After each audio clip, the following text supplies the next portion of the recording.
শীতের দিনে এমন একটি পাঁচমিশালি সবজি রেসিপি থাকলে গরম ভাতের সাথে আর কী বা লাগে।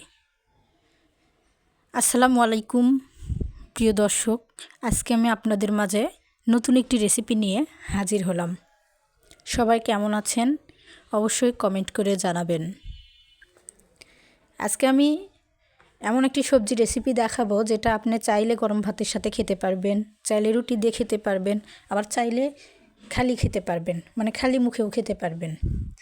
এতটাই মজাদার ও সুস্বাদু এবং পুষ্টিগুণ সমৃদ্ধ একটি রেসিপি।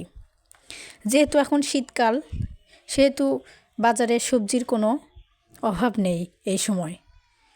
তো দীর্ঘদিন ধরে ফ্রিজে কিছু মুরগির চামড়ি, গিলা, পাগা, পা এগুলো পড়েছিল। তো ভাবলাম যে একটা সবজি রেসিপি হয়ে যাক। তো আমি চামড়ি, পাগা, গিলা সব কিছু এগুলো ভালোভাবে ধুয়ে নিয়ে মশলা, নুন, ঝাল সব কিছু দিয়ে রান্না করে নিচ্ছি এবং কিছু সবজি কেটে নিচ্ছি। এখানে আমি নিয়েছি গাজর, আলু, পেঁপে, পালং শাক, ধনিয়া পাতা, মিষ্টি কুমড়া, টমেটো, এগুলো সব কিছু ভালোভাবে কেটে ধুয়ে নিব।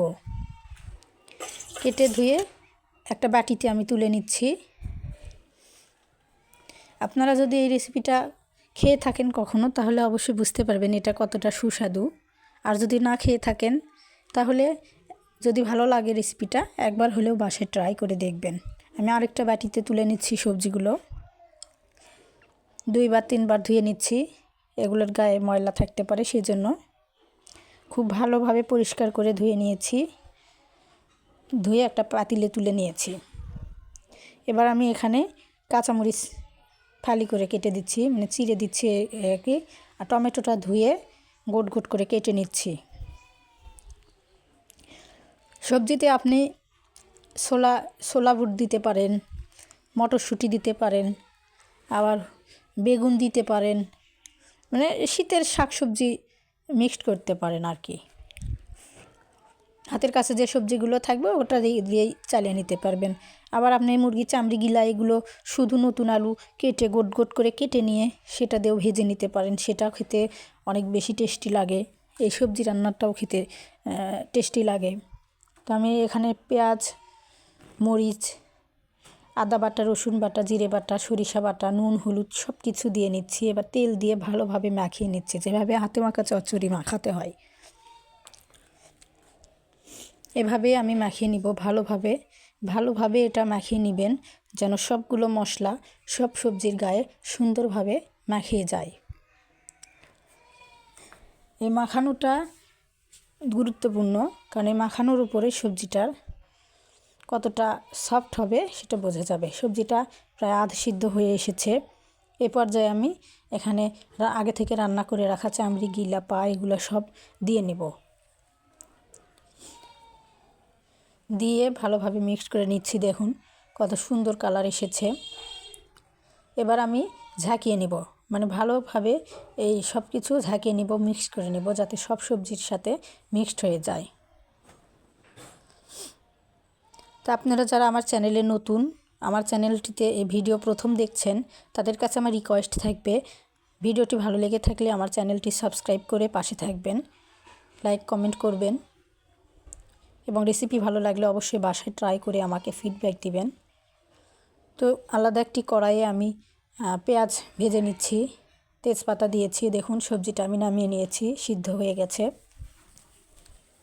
পেঁয়াজগুলো ভালোভাবে কষিয়ে নিব, তেলে ভালোভাবে ভেজে নেব লাল হওয়া পর্যন্ত। দেখুন এখানে আমি গোটা জিরা অ্যাড করতেছি, কালো জিরা অ্যাড করতেছি, এবং আপনাদের কাছে যদি ডাউলের ফোড়ন থাকে বা পাঁচফোড়ন থাকে সেটা অবশ্যই দিবেন। পারলে ঘি দিবেন এই পর্যায়ে, তাহলে খেতে আরও বেশি সুস্বাদু লাগবে। আমার কাছে এগুলো ছিল না, ওই জন্য আমি দিইনি। তারপরে ভালোভাবে সবজিগুলো কড়াইয়ে ঢেলে নিয়ে আমি ভালোভাবে নেড়ে চেড়ে নিচ্ছি, যেন ফোড়নটা সব সবজির সাথে লেগে যায় ভালোভাবে, ফোড়নের সেন্টটা সব সবজি যেন পায়, এজন্য আমি ভালোভাবে নাড়িয়ে নিচ্ছি। আসলে এই সবজি রান্নার সবচেয়ে গুরুত্বপূর্ণ পর্যায় হলো এটি। আপনি খালি মুখে খাবেন, মানে আপনি আধা সিদ্ধ যদি পছন্দ করেন, তাহলে ফোড়ন দিয়েই নামিয়ে নেবেন, ফোড়ন দিয়ে একটু নেড়ে চেড়ে নিয়ে নামিয়ে নেবেন। যদি আধ সিদ্ধ খেতে পছন্দ করেন। আর যদি একটু ভাজা ভাজা করতে চান বা আর একটু লাল লাল করতে চান তাহলে ততক্ষণ পর্যন্ত ভাজতেই হবে, কিন্তু এক নাগাড়ে ভাজতে হবে, কারণ কড়াইয়ে যেন পোড়া না লাগে। পোড়া লাগলে সবজিটা খেতে ভালো লাগবে না, গন্ধ লাগবে। তো সবসময় অনবরত নেড়ে দিতে হবে যেন এটা পোড়া না লাগে। পাঁচমিশালি সবজি দিয়ে এভাবে রান্না করে খেলে খেতে যে কী সুস্বাদু আর মজাদার সেটা যারা খেয়েছে তারা অবশ্যই বুঝবেন। দেখতেও যেমন সুন্দর, খেতেও কিন্তু মাশাআল্লাহ। এভাবে আমি ভালোভাবে নাড়িয়ে নিচ্ছি।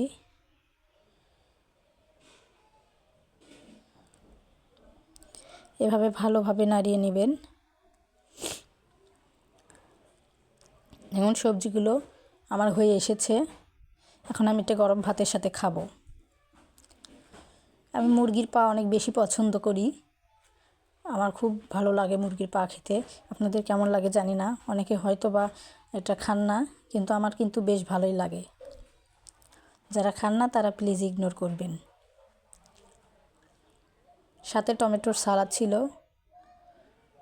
খুব সুন্দর একটা ভুরি ভোজ। টাটা, আল্লাহ হাফেজ।